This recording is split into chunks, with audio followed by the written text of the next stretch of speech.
இந்த வீடியோவில் நம்ம என்ன பார்க்க போறோம் அப்படின்னா, ஃப்ரேம்ல எப்படி கிளாத்தை வந்து ஃபிக்ஸ் பண்றது அப்படின்னு. இந்த இதை நல்லா லூஸ் பண்ணி விட்டுட்டு, ஓகேவா, இப்படி நம்ம லூஸ் பண்ணோம் அப்படின்னா நமக்கு ரெண்டு இது கிடைக்கும்.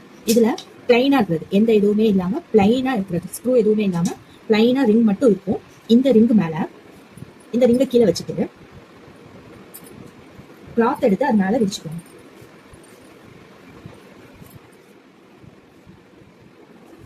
கிளாத் எடுத்து கரெக்டா அது மேல விரிச்சுட்டு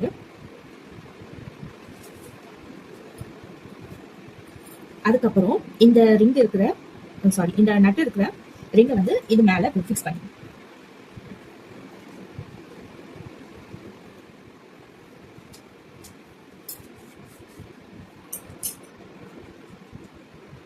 ஃபிக்ஸ் பண்ணிட்டு, இப்போ நமக்கு இந்த இது கிளாத் வந்து லூஸா தான் இருக்கும். நமக்கு இப்படி லூஸா தான் இருக்கும்போது டைட்டா இருக்கும். ஓகேவா, அதுக்கு என்ன பண்ணணும் அப்படின்னா, இந்த இதை கொஞ்சமா டைட் பண்ணி விடுங்க. அதாவது கீழே இருக்கிற ரிங்கும் மேல மாட்டி இருக்கிற ரிங்கும் தனித்தனியா போகாத மாதிரிக்கு லேசா மட்டும் டைட் பண்ணுங்க. ஃபர்ஸ்ட் டைட் பண்ணி முடிச்சுட்டு இந்த இதை அப்படியே திருப்பி போட்டு இதை சுத்தி இந்த கிளாத்தை நல்லா இழுத்து விடுங்க.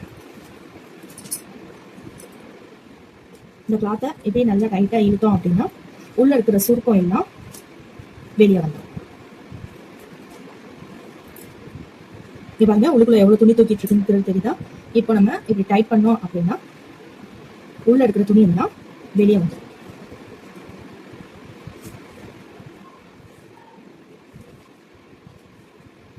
நல்லா ஈவனா எல்லா சைடுமே இழுத்து வச்சுங்க.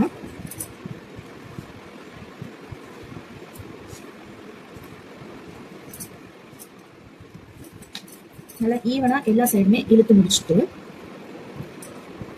இழுத்துட்டோமா அப்படிங்கறத கன்ஃபார்ம் பண்ணிக்கோங்க. நல்லா 2-3 டைம்ஸ் நல்லா டைட் பண்ணிக்கோங்க. ஓகேவா, இப்போ டைட் பண்ணி முடிச்சிட்டோம். நம்ம ஸ்டார்டிங்ல இந்த ஸ்க்ரூவை வந்து கொஞ்சமா தான் டைட் பண்ணியிருந்தோம். இப்போ நல்லா டைட் வச்சுக்கோங்க.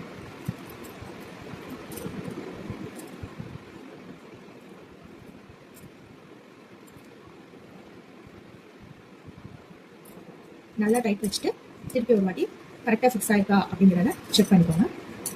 ஃபிக்ஸ் ஆகாத மாதிரி இருந்துச்சு அப்படின்னா திருப்பி எல்லா பக்கமும் நல்லா இழுத்து வச்சுருங்க.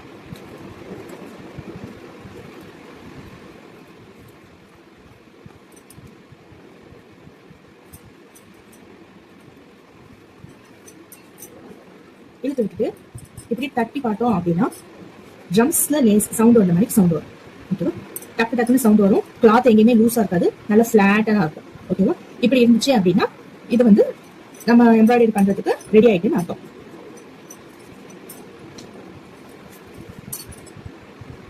இதுக்கப்புறம் நம்ம எம்ப்ராய்டரி பண்ணலாம். ஃபிக்ஸ் பண்ணி முடிச்சிட்டோம். இதுக்கப்புறம் நம்ம எம்ப்ராய்டரி பண்ணலாம்.